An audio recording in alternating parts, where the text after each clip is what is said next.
Friends, కర్ణాటకలో challenging star అని పిలువబడే దర్శన్ హీరోగా నటించిన ది డెవిల్ సినిమా ఈ మధ్య రిలీజ్ అయింది. ఈ సినిమా తెలుగు డబ్బింగ్ కూడా రిలీజ్ చేద్దాం అనుకున్నారు, కానీ ఎందుకో రిలీజ్ చేయలేదు. ఈ సినిమాలో రచనా రాయ్ హీరోయిన్ గా నటించింది. మహేష్ మంజ్రేకర్, అచ్యుత్ కుమార్ ప్రధాన పాత్రలు పోషించారు. తెలుగు యాక్టర్ తులసి కూడా మరో పాత్ర పోషించింది. ఈ సినిమా ఎలా ఉందో ఇప్పుడు చూద్దాం. రాజశేఖర్ అనే చీఫ్ మినిస్టర్ మీద నేరారోపణలు వచ్చి నేరం నిరూపించబడుతుంది. అతను జైలు పాలవుతాడు. అతని కొడుకు ధనుష్ని ఫారెన్ నుంచి తీసుకురమ్మంటారు. రాజశేఖర్కి ఆప్తుడు, సలహాదారుడు, చాణక్యుడు వంటి ఐఏఎస్ ఆఫీసర్ నంబియార్ని ఫారెన్ పంపిస్తాడు. అయితే లండన్లో ఉన్న ధనుష్ అమ్మాయిల్ని ఇష్టం వచ్చినట్లు రేపులు చేయడం, ఫోటోలు తీసిన వాళ్ళని గన్తో కాల్ చేయడం లాంటివి చేస్తూ ఉంటాడు. అతను రానంటాడు. నిరాశ చెంది తిరిగి వచ్చిన ఐఏఎస్ నంబియార్కి కృష్ణ అనే మెస్ నడుపుతున్న ధనుష్ లాగే ఉన్న వ్యక్తి కనబడతాడు. అతనికి హీరో అవ్వాలని కోరిక. అయితే అతనితో ధనుష్ పాత్రని పోషింపజేస్తాడు ఈ ఐఏఎస్. ఆ తర్వాత డెవిల్ తిరిగి వస్తాడు. అప్పుడు ఏమైంది? కృష్ణ ప్రేమిస్తున్న రచన పొరబడి ధనుష్ అనుకొని డెవిల్ని కొట్టడం, డెవిల్ వెంటనే ఆమె ప్రేమలో పడిపోవడం, ఇవన్నీ జరుగుతాయి.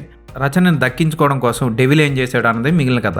మీకు ఈ సినిమా స్టార్ట్ అయిన 20 నిమిషాల్లోపే మీకు తెలిసిపోతుంది. షారుఖ్ ఖాన్ నటించిన డాన్ సినిమా పోలికలు ఎక్కువగా ఉంటాయి ఈ సినిమాలో. అయితే అది యాక్షన్ ఓరియంటెడ్గా చాలా ఫాస్ట్గా స్పీడ్గా వెళ్తుంది సినిమా. ఇది అలా కాదు. హీరో హీరోయిన్ వాళ్ళిద్దరి లవ్ స్టోరీ. హోటల్లో తిరుగుతూనే ఉంటారు ఫస్ట్ హాఫ్ వరకు. ఎక్కడ కూడా స్పీడ్ ఉండదు.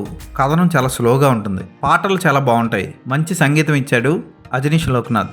కానీ ఆ పాటల ప్లేస్మెంట్ కానీ పంటి కింద రాయిలా మారతాయి. ఈ సినిమాని తన భుజస్కంధాల మీద మోసాడు challenging star Darshan D boss. Devil పాత్ర వచ్చినప్పుడల్లా మనకి ఇతను యాక్ట్ చేస్తున్నాడా, నిద్రపోయి నిద్రలో మాట్లాడుతున్నాడా అన్న ఫీలింగ్ కలుగుతుంది. కానీ కృష్ణ పాత్రలో మాత్రం చాలా బాగా చేశాడు. అంబరీష్ని, విష్ణువర్ధన్ని ఇమిటేట్ చేస్తూ చేసిన సీన్లు బాగుంటాయి. మంచి డైలాగ్స్ చెప్పాడు. చూడడానికి కూడా కృష్ణ పాత్రలో చాలా హ్యాండ్సమ్గా సూపర్గా అనిపిస్తాడు దర్శన్. అయితే దర్శకుడు ప్రకాష్ ఇష్టం వచ్చినట్టు తీసాడు సినిమాని. డాన్ సినిమాను కూడా పూర్తిగా ఫాలో అవ్వకుండా కథను అటు తిప్పి ఇటు తిప్పి ఇష్టం వచ్చినట్టు చేసి లాస్ట్కి బతికున్నవాడు కృష్ణో తెలీదు, డెవిలో తెలీదు అన్నట్లు క్లియర్గా క్లారిఫికేషన్ కూడా ఇవ్వకుండా ఇష్టం వచ్చినట్లు ముగిస్తాడు. పాటల పిక్చరైజేషన్ బాగుంటుంది. వందే వందు సాలా అన్న సాంగ్ బీచ్లో చాలా బాగా తీశారు. హీరోయిన్ కూడా అందాల ప్రదర్శన చాలా చక్కగా చేసింది. అసభ్యకరంగా లేకుండా నీట్గా తీసాడు ఆ సాంగ్ని. కృష్ణుడి మీద వచ్చే సాంగ్ ఉంటుంది, అది కూడా బాగుంటుంది. చాలా బాగా తీశారు ఆ సాంగ్ని. వినడానికి కూడా వినసొంపుగా ఉంటుంది. ఇక హీరో ఎంట్రన్స్ సాంగ్ ఓకే, పర్వాలేదు. డెవిల్ సాంగ్ అయితే చిరాగ్గా ఉంటుంది.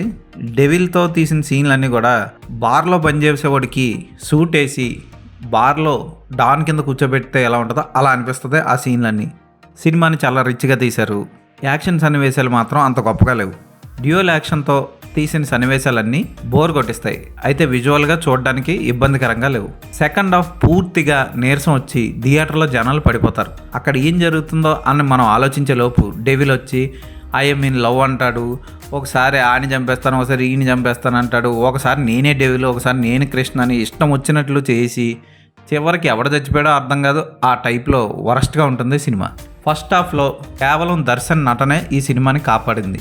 హీరోయిన్ అజనీష్ లోక్నాథ్ కొంత సాయం చేసిన, అచ్యుత్ కుమార్ లాంటి మంచి యాక్టర్స్, మహేష్ మంజ్రేకర్ లాంటి మంచి యాక్టర్స్ ఈ సినిమాని నిలబెడదామని ట్రై చేసిన, దర్శకుడు రాసుకున్న స్క్రీన్ ప్లే చాలా పల్చటి కథతో సినిమా హిట్ అవ్వకుండా అట్టర్ ఫ్లాప్గా మిగిలింది. హీరో ఫ్రెండ్గా నటించిన అబ్బాయి కూడా బాగా నటించాడు. తులసి ఎప్పటిలాగే ఓవర్ యాక్షన్ చేసింది కొన్ని సన్నివేశాల్లో. ఫోటోగ్రఫీ బాగుంటుంది. ఎడిటింగ్ చాలా చేయాల్సి ఉంటుంది. దర్శకుడు స్క్రీన్ ప్లేకి అనుగుణంగా ఎడిటర్ ఎడిట్ చేసి ఉంటాడు. దానివల్ల చాలా నీరసంగా ఉంటుంది సినిమా. ఈ సినిమాకి నేను ఇచ్చే రేటింగ్ 2/5.